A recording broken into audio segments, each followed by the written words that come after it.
Got another scan tool to look at today. This is the C-Reader Elite version 2.0 from Launch. Let's open it up and take a look.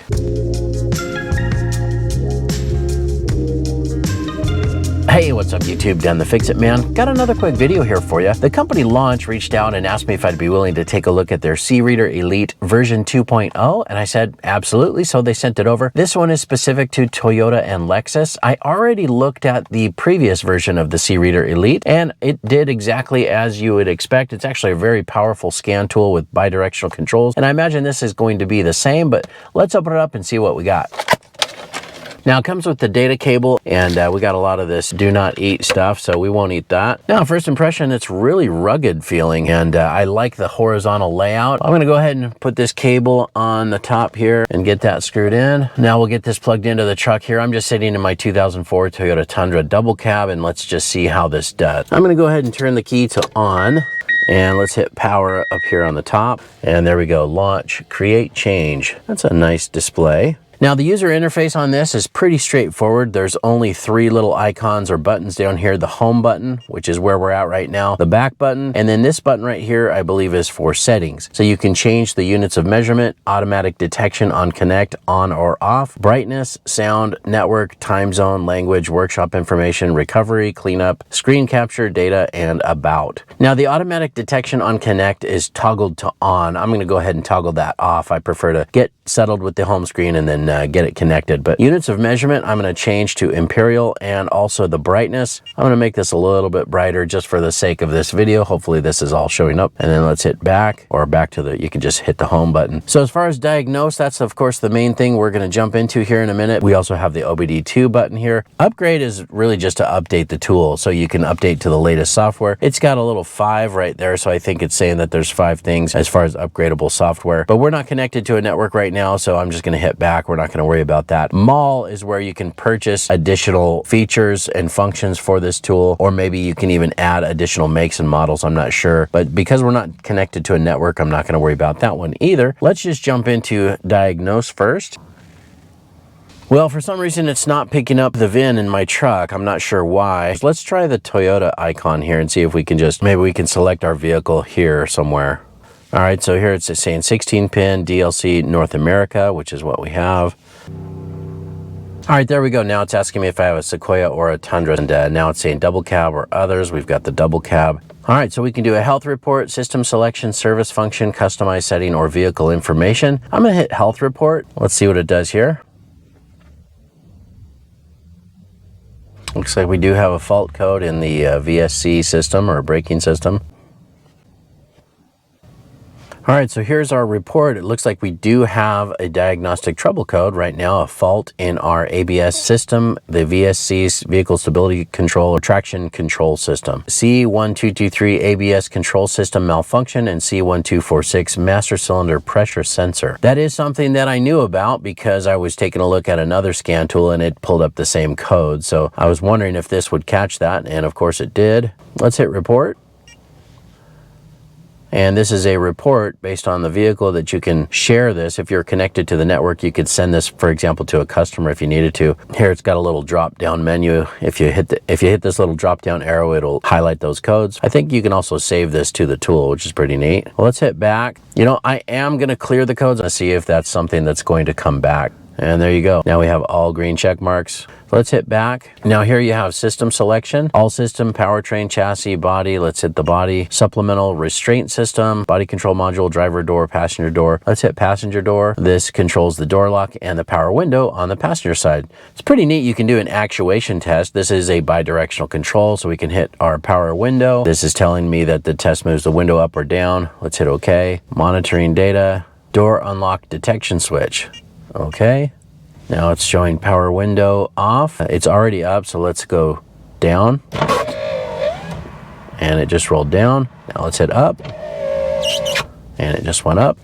And it's pretty neat that you do have the bi-directional controls with this scan tool. So let's exit out of that. Now let's go to chassis. Now here we have our ABS, anti-lock braking system, vehicle stability control.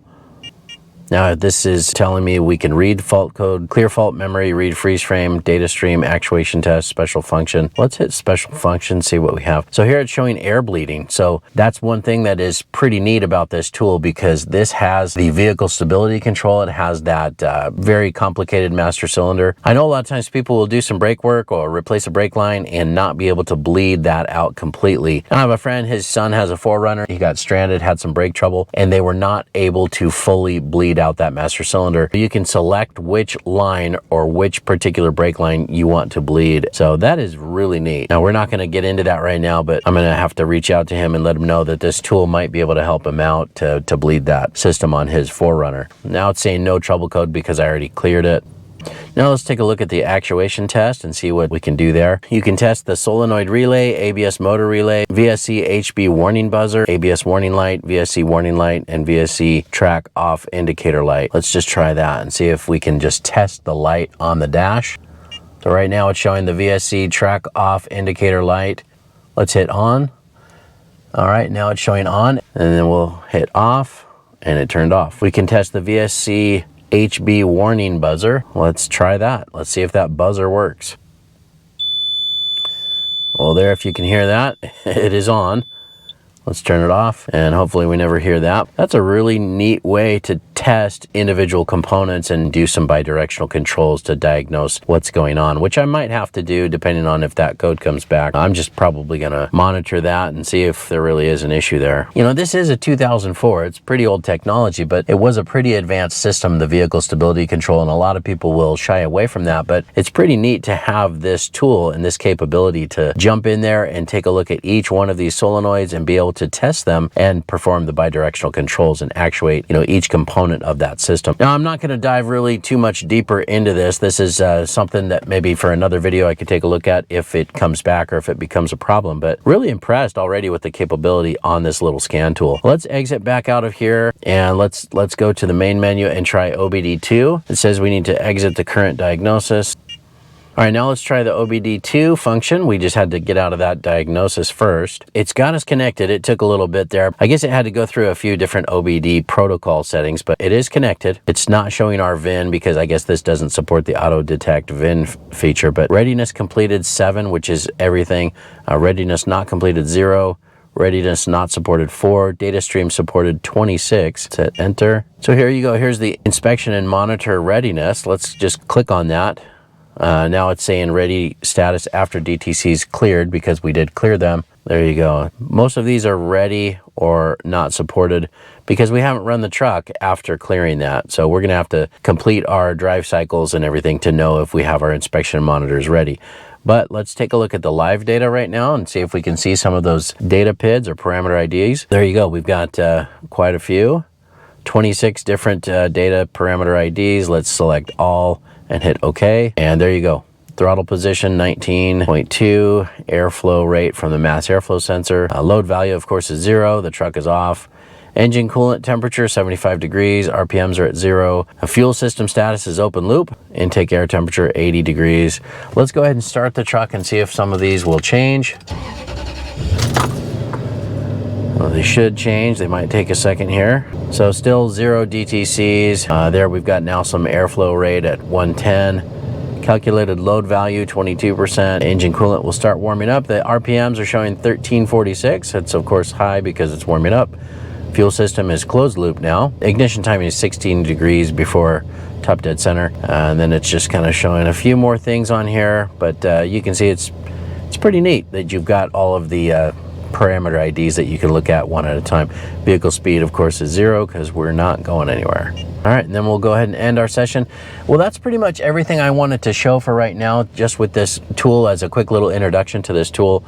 Pretty impressive how powerful it is for the price. These are pretty inexpensive, but to be able to dive in that deep to a vehicle like this, even something this old, and take a look at some of those advanced features, it's pretty neat that you can select even an individual solenoid in the ABS system and test it. There's lots of other features and lots of other things that this tool will do, but just a quick little introduction. Hopefully you guys like this video. Please give it a thumbs up if you don't mind. That does help me out. I'll get a link in the description where you can pick up this exact same scan tool as well. Thanks so much for watching and good luck.